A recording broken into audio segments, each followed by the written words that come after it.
সুপ্রিয় চাকরি প্রত্যাশী ভাই বোনেরা, আসসালামু আলাইকুম। কী অবস্থা, সবাই কেমন আছেন? আপনারা যারা সমাজসেবা অধিদপ্তরে আবেদন করবেন, এর ভিতরে কিন্তু অফিস সহায়ক পদটা অনেক বড়, মানে সবচেয়ে বেশি 478 জন লোক নিবে। তা আপনারা যারা এখনও আবেদন করেননি, আমার ভিডিওটি দেখার সঙ্গে সঙ্গে আবেদন করবেন। কারণ এই সার্ভারের জটিলতা দেখা দেয়, পেমেন্ট নিতে চায় না, অনেক সমস্যার সম্মুখীন হতে হয়। সেই জন্য আপনার লাস্টের দিকে আবেদন করবেন না। তো এই অফিস সহায়কের আপনার পোস্টিং কিন্তু নিজ জেলা এবং উপজেলায় নিয়ে আপনার নিজ বাসায় থেকে এই চাকরিটি করতে পারবেন। বাংলাদেশের 64 জেলা থেকে নারী পুরুষ উভয় আবেদন করার সুযোগ থাকছে। তো এই নিয়োগ বিজ্ঞপ্তি কিন্তু এই 2026 সালে আপডেট সার্কুলার। আপনারা যারা আমার ভিডিওটি প্রথম দেখছেন তারা কিন্তু অবশ্যই আমার ভিডিওটি দেখে এই সার্কুলারেই দেখেন। এই ভিডিওর প্রথম কমেন্টে আমি এই ফুল সার্কুলার লিঙ্ক দিয়ে দিয়েছি, ওইটা দেখলে আপনি সার্কুলারে কোন কোন পদ আছে আপনি দেখে নিতে পারবেন। তো ফলো করুন এই ভিডিও প্রথম কমেন্টে। তো আমি আসলে এই ভিডিওটি তৈরি করার উদ্দেশ্য হলো, আপনারা যারা অফিস সহায়কে শুধুমাত্র আবেদন করছেন, আপনাদের কাজ কী, এবার আবেদনের যোগ্যতা কী কী লাগবে, তারপর সকল জেলা থেকে আবেদন করতে পারবেন কিনা, আপনার পোস্টিং কোথায় হবে এবং এই চাকরিটি সরকারি কিনা, আর পেনশন পাবেন কিনা, পদোন্নতি আছে কিনা। তাছাড়াও আপনারা অনেকগুলো কমেন্ট করেছেন, এই যে আমি এই খাতায় নোট করছি কমেন্টগুলো, সেই কমেন্টের আমি অ্যান্সার দিয়ে দেবো। মানে আপনার মনে যে সমস্ত কমেন্ট করেছিলেন, মানে প্রশ্ন করেছিলেন আমাদের ভিডিওতে, সেই প্রশ্নগুলো আমি নোট করছি। আশা করছি ভিডিওটি শুরু থেকে শেষ পর্যন্ত দেখবেন, তাহলে আপনারা যে অফিস সহায়ক সম্পর্কে এবং সমাজসেবার আপডেট সম্পর্কে আপনারা ধারণা পাবেন। তো এটিতে প্রথম আবেদন শুরু হয়েছে এই মাসের, মানে জুন মাসের 2 তারিখে, এবং এটি শেষ হবে এই মাসের জুন মাসের 23 তারিখে। ঠিক আছে, আবেদন শুরু অলরেডি চলতেছে আবেদন। ঠিক আছে, আপনারা অনেকেই কিন্তু আবেদন করছেন এবং আর আপনারা অনেকেই অপেক্ষা করছেন আবেদন করবেন বলে। তো 23 তারিখ হওয়ার আগেই 20 তারিখের ভিতরে আপনার আবেদনগুলো কমপ্লিট করে নেবেন, কারণ 2 থেকে 3 দিন আগে সার্ভারে অনেক সমস্যা দেখা দেয়। সেই জন্য অবশ্যই আমার ভিডিওটি পাওয়ার সঙ্গে সঙ্গে আবেদনগুলো করে নেবেন। এখানে কিন্তু দেখতে পাচ্ছেন 478 জন লোক নিবে অফিস সহায়ক পদে, মানে সুবর্ণ সুযোগ। এত বড় সুযোগ মানে সার্কুলার কিন্তু এই বছর আসে নাই। ঠিক আছে, সেজন্য অবশ্যই আপনারা আবেদনগুলো করে নেবেন। তো এই ভিডিও প্রথমে আমি আলোচনা করব যে অফিস সহায়কের কাজ কী। আপনি অফিস সহায়কে আবেদন করার পরে, চাকরি হওয়ার পরে আপনার কাজ কী হবে সেটা আমি আলোচনা করছি এখন। তো আপনি চাকরি হওয়ার পরে যখন আপনার পোস্টিং দিবে বাংলাদেশের আপনার নিজ জেলায় যে কোনো একটি উপজেলায়, সেই উপজেলার আন্ডারে অফিস সহায়ক পদের কাজ হচ্ছে প্রথমত আপনার অফিস খোলার আগে, মানে আপনাকে উপস্থিত হতে হবে অফিসের যে দরজাগুলো আছে, জানলাগুলো আছে, আপনার খুলতে হবে। খোলার পরে আপনার যে সমস্ত ঊর্ধ্বতন কর্মকর্তা থাকবে, আপনার উপরে যে সমস্ত ছায়া থাকবে, সে তখন কিন্তু অফিসে আসবে। আসার পরে তাদের অর্ডারগুলো শুনতে হবে এবং তাদের প্রয়োজনীয় যে ডকুমেন্ট আছে বা যে সমস্ত ফাইল আনা নেওয়া করা লাগে অফিসের ভিতরে, সেগুলো করতে হবে। আপনার একজন ঊর্ধ্বতন কর্মকর্তার আন্ডারে কিন্তু আপনার পোস্টিং থাকবে, সেই স্যারের আন্ডারে আপনার সকল দায়িত্ব পালন করতে হবে। যেমন আপনার অফিসের স্যার যদি বলে যে আলমারি থেকে একটা ফাইল আছে, ওই ফাইলটা এনে দাও, অবশ্যই আপনার সেটি এনে নিতে হবে এবং ওই জায়গায় আবার ফাইলটি সংরক্ষণ করে রাখতে হবে। আর তাছাড়া অফিসে বিভিন্ন লেনদেন হয়ে থাকে ব্যাংকের মাধ্যমে, সেই ব্যাংকে গিয়ে আপনার চেক জমা দিয়ে আসতে হতে পারে এবং ব্যাংকে গিয়ে সেই আবার টাকা উত্তোলন করার জন্য আপনার যেতে হতে পারে। এই সমস্ত কাজ। আর অফিসে বিভিন্ন কর্মকর্তারা ভিজিট করতে আসে মাঝে মাঝে। আর তাছাড়াও অফিসে আপনার যে স্যার থাকবে, স্যারদের হালকা নাস্তা করানো আপনার অবশ্যই লাগবে এগুলো। আর এই হলো কাজ অফিস সহায়কের। তো এক কথা, অফিস সহায়কের কাজ হচ্ছে অফিসের কর্মকর্তাদের হালকা নাস্তা করানো, অফিসের বিভিন্ন ফাইল আনা নেওয়া এবং আপনার বাইরে যে চেক আছে ওই চেকগুলো আপনার বিতরণ করা। তাছাড়াও বিভিন্ন জায়গায় চিঠি দেওয়া হতে পারে বিভিন্ন অফিসে, সেই সমস্ত কাজও আপনার করতে হতে পারে। তো আপনার ঊর্ধ্বতন কর্মকর্তার যেগুলো অর্ডার দিবে সেগুলো অবশ্যই আপনার অক্ষরে অক্ষরে পালন করতে হবে। এ হলো অফিস সহায়কের কাজ। এটা বেশিরভাগই অফিসিয়াল, ঠিক আছে, মানে অফিসের ভিতরেই সীমাবদ্ধ থাকে, বাইরে খুবই কম যেতে হয়। ঠিক আছে, আর বিশেষ করে যারা মেয়েরা আবেদন করবেন অফিস সহায়কে, আপনার জন্য কিছু ছাড় আছে, আপনাদের বাইরে খুবই কম যেতে হতে পারে। এটা অফিসের ভিতরে শুধুমাত্র নাস্তা করানো, স্যারদের কথা মতো সরা, ফাইলগুলো আনা নেওয়া, এই কাজগুলো করতে হতে পারে। আর তাছাড়াও অফিস সহায়কের কাজ বিভিন্ন কম্পিউটারও কিন্তু চালাতে হতে পারে। ঠিক আছে, আর আপনারা অনেকে প্রশ্ন করেছিলেন যে অফিস সহায়কের এই যে আমি আবেদন করব, এই ক্ষেত্রে আমার যে কম্পিউটার সার্টিফিকেট এটা আমার লাগবে কি না। না, অফিস সহায়কে আবেদন করার ক্ষেত্রে আপনার কম্পিউটার সার্টিফিকেট লাগবে না। ঠিক আছে, তো আবেদনের যোগ্যতা কি? এটা আবেদনের যোগ্যতা শুধুমাত্র এসএসসি পাস। আপনি এসএসসি পাস করলেই আবেদন করতে পারবেন। আর এটি বাংলাদেশের 64 জেলা থেকে নারী পুরুষ উভয় আবেদন করতে পারবেন। আর এটি সকল জেলা থেকে, হ্যাঁ সকল জেলা থেকে আবেদন করতে পারবেন। পোস্টিং কোথায় হবে? পোস্টিং আপনার নিজ জেলায় যে কোনো একটি উপজেলায় পোস্টিং দিবে। আর যদি আপনার উপজেলায় খালি থাকে তাহলে আপনার উপজেলায় পোস্টিং প্রথমবারই হয়ে যেতে পারে। আর যদি উপজেলায় খালি না থাকে আপনার পাশের উপজেলায় পোস্টিং দিতে পারে। এবং 3 থেকে 4 বছর পরে কিংবা 2 বছর পরে আপনার নিজ উপজেলায় যদি পোস্টিং ফাঁকা থাকে তখন আবেদন করার মাধ্যমে নিজ উপজেলায় ট্রান্সফার হয়ে চলে আসা যায়। ঠিক আছে। আর এখানে এসএসসি পাস করে এটিতে আবেদন করতে পারবো কিনা? হ্যাঁ, আপনি অবশ্যই এসএসসি পাস করলে আবেদন করতে পারবেন। তারপরে এক ভাইয়া কমেন্ট করেছিলেন, ভাইয়া আমি ইন্টারমিডিয়েট পাস করেছি, অফিস সহায়ক পদে আবেদন করতে পারবো? হ্যাঁ, অবশ্যই আপনি ইন্টারমিডিয়েট পাস করে অফিস সহায়ক আবেদন করতে পারবেন। এবং তিনি আরও কমেন্ট করেছিলেন সাথে সমাজকর্মী, যে ইউনিয়ন সমাজকর্মী পদ আছে ওটাতে আবেদন করতে পারবো কিনা? আপনি দুইটাতে আবেদন করতে পারবেন। আপনি অফিস সহায়কে আবেদন করতে পারবেন, তারপর সমাজকর্মী ইউনিয়ন 312টি পদ আছে ওটাতে আবেদন করতে পারবেন। আর যারা শুধুমাত্র এসএসসি পাস করেছেন তারা একটিতে আবেদন করতে পারবেন, কারণ আপনার সমাজকর্মী ইউনিয়নের যোগ্যতা ইন্টারমিডিয়েট পাস লাগবে। ঠিক আছে। আপনারা যারা শুধুমাত্র এসএসসি পাস করেছেন শুধুমাত্র অফিস সহায়কের পদে আবেদন করে নেবেন। আর এখানে কি কি পড়তে হবে? এটা শুধুমাত্র আবেদন করলে হবে না, এবং এর জন্য কিন্তু পরীক্ষা হয়। ঠিক আছে। আপনার 70 থেকে 90 মার্কের পরীক্ষা অনুষ্ঠিত হবে। আপনার ঢাকার বিভিন্ন কেন্দ্রে অথবা নিজ বিভাগের বিভিন্ন কেন্দ্রে পরীক্ষা অনুষ্ঠিত হবে।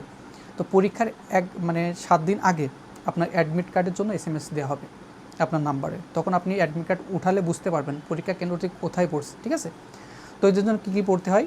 এর জন্য বাংলা, ইংরেজি, গণিত, সাধারণ জ্ঞান এই সকল বিষয় মিলে আপনার পড়তে হবে।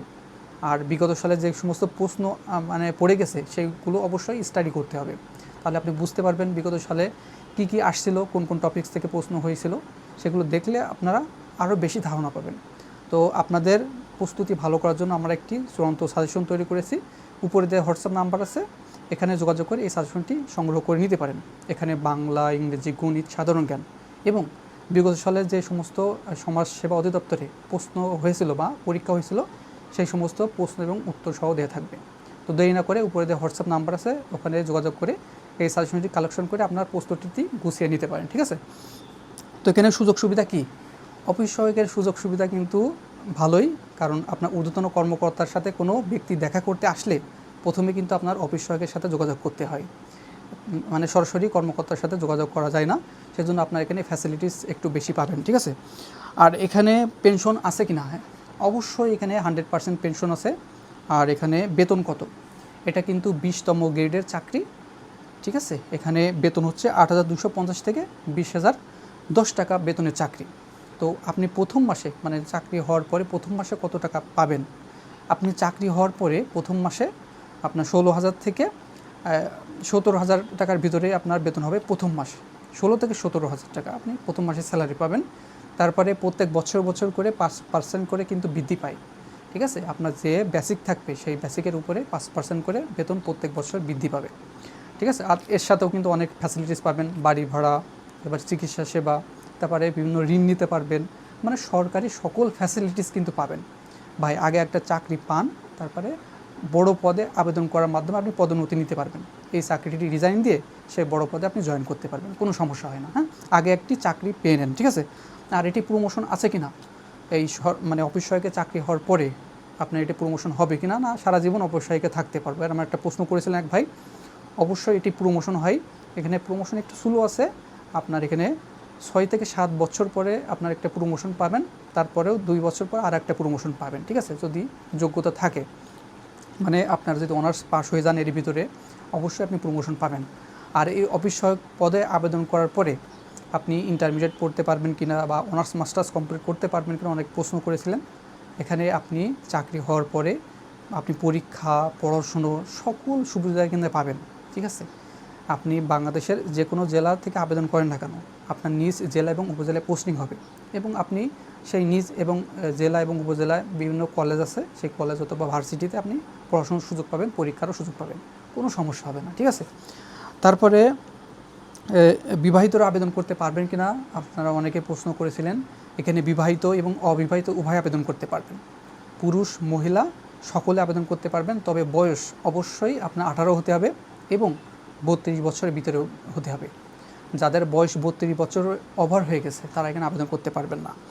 আর আমি এসএসসি পাস, আমার বয়স 17 বছর, আমি আবেদন করতে পারবো কিনা এক ভাই কমেন্ট করেছিলেন। আপনি আবেদন করতে পারবেন না, তবে 17 বছর বয়সে আপনার পুলিশ কনস্টেবল অথবা আর্মিতে আপনি ট্রাই করতে পারেন, ঠিক আছে। বাহিনীতে, বিভিন্ন বাহিনীতে সার্কুলার হয়, ওইগুলো ট্রাই করতে পারেন আপনার উচ্চতা যদি বেশি থাকে। আর যদি না থাকে তাহলে আপনি 1 বছর পরে, মানে যখন বয়স আপনার 18 হবে, তখন আপনি সরকারি চাকরিতে আবেদন করবেন, ঠিক আছে। তো আবেদন ফি কত টাকা? অফিস সহায়কের জন্য আবেদন ফি শুধুমাত্র 56 টাকা, টেলিটক চার্জ কাটে।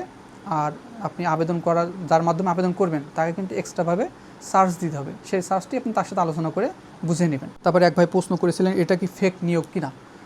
বাংলাদেশে প্রথম YouTube channel all news online BD, এখানে সবার প্রথমে জব নিউজ দেওয়া হতো এবং এখনও দেওয়া হচ্ছে। এখানে কোনো 2 নম্বর অথবা ফেক সার্কুলার প্রকাশ হয় না। 100% অথেন্টিক সার্কুলারগুলো আমাদের ইউটিউব চ্যানেলে প্রকাশ করা হয়। আমি যেগুলো দিব আপনি চোখ বন্ধ করে সেগুলো আবেদন করবেন, কোনো সমস্যা নেই, ঠিক আছে। এবং শুধুমাত্র আবেদন করলে হবে না, আবেদন করার পরে অবশ্যই পরীক্ষা দিতে হবে এবং পরীক্ষায় ভালো করার মাধ্যমে আপনি ভাইবা হবে, তারপরে চূড়ান্ত রেজাল্ট বেরোবে। এখানে অনেকে প্রশ্ন করেছিলেন পরীক্ষাটি কোথায় হবে। পরীক্ষাটি ঢাকায় হওয়ার সম্ভাবনা সবচেয়ে বেশি আছে। আর ঢাকায় যদি না হয়, নিজ বিভাগীয় অথবা নিজ জেলা শহরে পরীক্ষা হতে পারে। এটা নিয়ে প্রাণ নেওয়ার দরকার নাই, পরীক্ষা যেখানে হোক আপনার অবশ্যই দিবেন, ঠিক আছে। পরীক্ষা দিলে আপনার এক্সপিরিয়েন্স বাড়ে, আপনার যেগুলো ভুল হয় বারবার সেগুলো সংশোধন হয়। আর একটাতে আবেদন করে বসে থাকবেন না, অনেকগুলো মানে প্রতিষ্ঠানে অফিস সহায়ক পদে নিয়োগ বিজ্ঞপ্তি প্রকাশিত হয়, সবগুলোতে আবেদন করবেন। এবং পরপর পরীক্ষা হবে, মানে একসাথে পরীক্ষা হবে না, মানে একই ডেটে একই তারিখে কোনো পরীক্ষা মানে খুবই কম হয়। আপনার যে আবেদন করবেন পরপর, সে অনেক মানে 2 থেকে আড়াই মাস পরপর এরকম, কিংবা 1 সপ্তাহ পরপর এরকম কিন্তু পরীক্ষা হয়ে থাকে, ঠিক আছে। একসাথে পরীক্ষা হবে না। তবে এটি রেশন দেয় কিনা, এখানে রেশন দেয় না, তবে সরকারি অন্যান্য ফ্যাসিলিটিস কিন্তু এখানে পাবেন। আপনার বাড়ি ভাড়া, উৎসব, বিভিন্ন উৎসব আছে, ঈদ, কোরবানি, পহেলা বৈশাখ, এইগুলো কিন্তু উৎসব ভাতা পাবেন। বাড়ি করার জন্য বিভিন্ন ঋণ নিতে পারবেন, এখানে মানে অনেক ফ্যাসিলিটিস কিন্তু পাবেন। আর এই সমাজসেবা অধিদপ্তর কিন্তু বিভিন্ন গ্রাম পর্যায়ে যেয়ে কিন্তু কাজ করে থাকে, এখানে অনেক মানে ফ্যাসিলিটিস কিন্তু আছে মোটামুটি, ঠিক আছে। আর এখানে এসএসসিতে কত পয়েন্ট পেলে আবেদন করতে পারবো, এক ভাই প্রশ্ন করেছিলেন। এসএসসিতে সর্বনিম্ন আপনার 2.00 পেয়ে আবেদন করতে পারবেন। তো এখানে আপনার সর্বনিম্ন কত পয়েন্ট পাইলে আবেদন করা যাবে কোনো উল্লেখ নাই, ঠিক আছে। আপনি যে কোনো পয়েন্ট পাইলেই আবেদন করতে পারবেন, কোনো সমস্যা হবে না। তো আমি এই ভিডিওর মাধ্যমে আলোচনা করেছি যে বাংলাদেশের সমাজসেবা অধিদপ্তর 2026 সালের নিয়োগ বিজ্ঞপ্তি যে এটা দিয়েছে, তার ভিতরে অন্যতম সবচেয়ে বেশি পদ অফিস সহায়কে আপনার 478 জন লোক নেবে। সেই পদের কাজ কী, আপনার বেতন, পেনশন, প্রমোশন, সকল বিষয় আমি এই ভিডিওতে আলোচনার চেষ্টা করেছি। এর ভিতরে যদি আপনার কোনো তথ্য আরও জানার থাকে, এই ভিডিও কমেন্ট বক্স আছে, সেই তথ্যটি বা আপনার জানার ইচ্ছাটি লিখে দিবেন। আমি পরবর্তীতে আপনার কমেন্টে রিপ্লাই দেব, না হয় আপনারা কমেন্টের আমি আবার নোট করে পরবর্তী আরেকটি ভিডিও তৈরি করে আপনাদেরকে জানিয়ে দেওয়ার চেষ্টা করব। আর আপনারা ভালো প্রিপারেশন নেওয়ার জন্য আমাদের যে একটি চূড়ান্ত সাজেশন আছে, ওখানে এমসিকিউ লিখিত সকল বিষয় দেওয়া থাকবে, আপনি ওটি পড়ে ভালো করে গুছিয়ে নেবেন আপনার প্রিপারেশনগুলো, ঠিক আছে।